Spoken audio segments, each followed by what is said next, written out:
What's going on, everybody? KingofDragons 5000 here, coming at you with another figure review. Today we'll be having a look at the Mattel DC Comics Multiverse Shazam from the Shazam movie. Here we do have Shazam in the packaging. What we're going to do now is take a little break, get him open up, and we'll have a better look at the figure inside, so stay tuned, everyone. And so here we have Shazam posing out of the packaging. Before we have a look at the figure, let's take a look at what he comes with. Shazam here does come with 3 pairs of hands. He comes with a pair of fists. He comes with a pair of open palm hands. And then he also does come with a pair of grasping hands. So he does come with all the hands you'd expect him to have. The only other hands that I'm surprised he doesn't come with are like spread out hands, like he's grabbing something. But other than that, I think that's a decent enough of hands for Shazam. So what we're going to do now is take a closer look at the figure. And so here we have a closer look at Shazam, and I have to say, for the most part, this is a really well done figure. If I have one major gripe about it, it's the head sculpt. That head does not look anything like the actor. If anything, it kind of looks like Mark Wahlberg doing the people's eyebrow.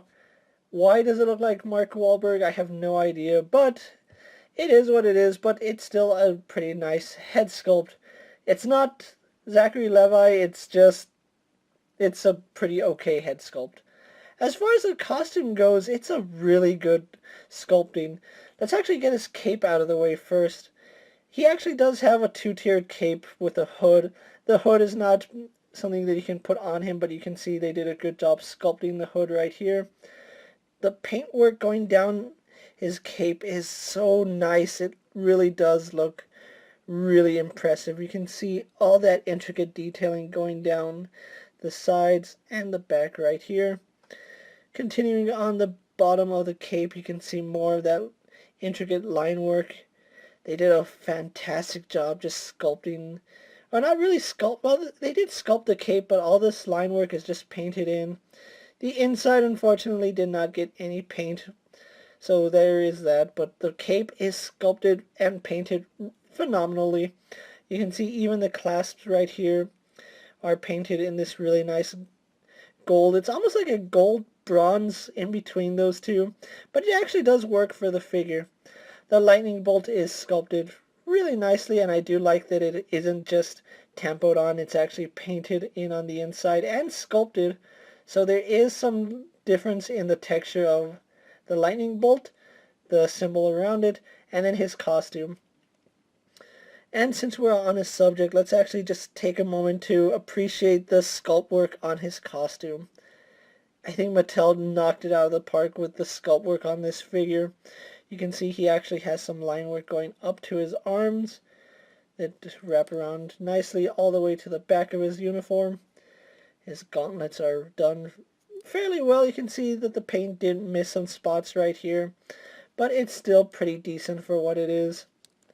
This arm, the paint's actually done better, so it's not just universally done this way. That sometimes you might get that, sometimes you might get this, so it just depends on how your figure is. Really like the detailing right here in his arm, as you can see. His belt is hit and miss for the most part, just like with his wrist guards. You can see the gold isn't painted all the way through, unfortunately, but where it's supposed to be thicker, it is. I just kind of wish it got that same love and care going all around. And again, beautiful line work going down his costume, and there's just so much texturing, so much texture detailing. It's amazing Mattel was able to do this, and I do applaud them for being able to give us a figure with this much detail. We go on to his boots, and you can see he does have a lightning bolt right here. The gold is done really well on his boots. No complaints there. So just overall, a lot of nice little sculpt work going just through the boots alone. This is a really nice figure, and the only thing that kills it is that head sculpt. And then I also do have a mold line going down my figure, so it looks like he has a scar. I don't think yours will have that issue, but mine does, which is unfortunate. But anyway, that's Shazam's detailing for you. So what we're going to do now is take a little break, get him compared to a few other figures you may have in your collection. And so here we have Shazam posed next to a DC Multiverse Superman and a Marvel Legends Cyclops. Here we have Shazam posed next to a Multiverse Justice League Batman and a Multiverse Justice League Superman, and you can see he is taller than both of them. Here we have Shazam posed next to a DC Essentials Shazam and a DC Essentials Black Adam. Here we have Shazam posed next to a DC Universe Classics Shazam. And here we have Shazam posed next to a DC Multiverse Dr. Savannah. So with the comparisons out of the way, let's actually take a look at Shazam's articulation now. I am fairly impressed with what Mattel has done here. This is probably their most articulated multiverse figure that they have ever given us. Let's run through his articulation really fast. He does have a ball joint in the head, but he does get some really good upward movement. Not so much downward movement, but you can see his head does go up quite a bit. He does rotate left and right, no issues there. Doesn't really give us any head tilt, but that's perfectly okay with me. Arms go out to about that far. They do a full 360, not at all hindered by the cape, which is a good thing. He swivels at the bicep. He is double jointed at the elbow, and we get some really good range there on that elbow. He has a swivel and a hinge in the wrist, no issues there. He has an upper ball joint torso, so we do get some really good movement there.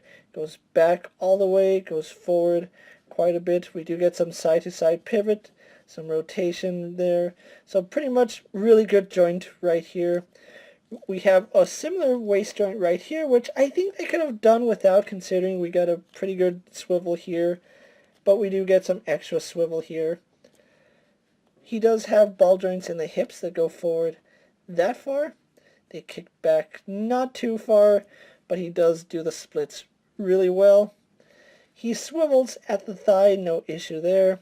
He is double jointed at the knee, and we get a really good knee bend there. No swivel in the boot, unfortunately, but we do get a hinge in the ankle, which goes back about that far, comes forward all the way, and forward facing pin for rocker ankle. So overall, fantastic articulation on this Shazam figure. So what we're going to do now is take a little break, get him posed for my final thoughts, and then we'll wrap up this review. So here we have Shazam posed for my final thoughts. Overall, this is a really thought out figure and a really good job done by Mattel. The sculpt work on this figure is amazing. The articulation is top notch.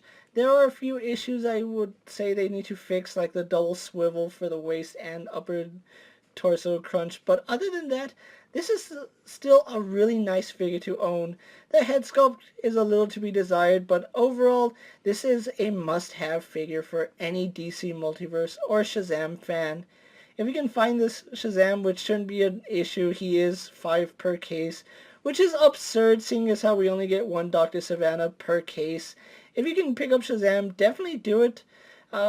There's a lot of things to like about this figure. The head sculpt, unfortunately, is not one of those things, but it is passable. Shazam is going to run you $19.99 at most retailing stores, so it is going to run you $21 with tax. With that being said, guys, I'm KingofDragons 5000. Don't forget to like this video, leave a comment, subscribe to my channel. Go ahead and check out all my other action figure reviews, as well as all my other DC Multiverse videos. Hopefully you find them informative.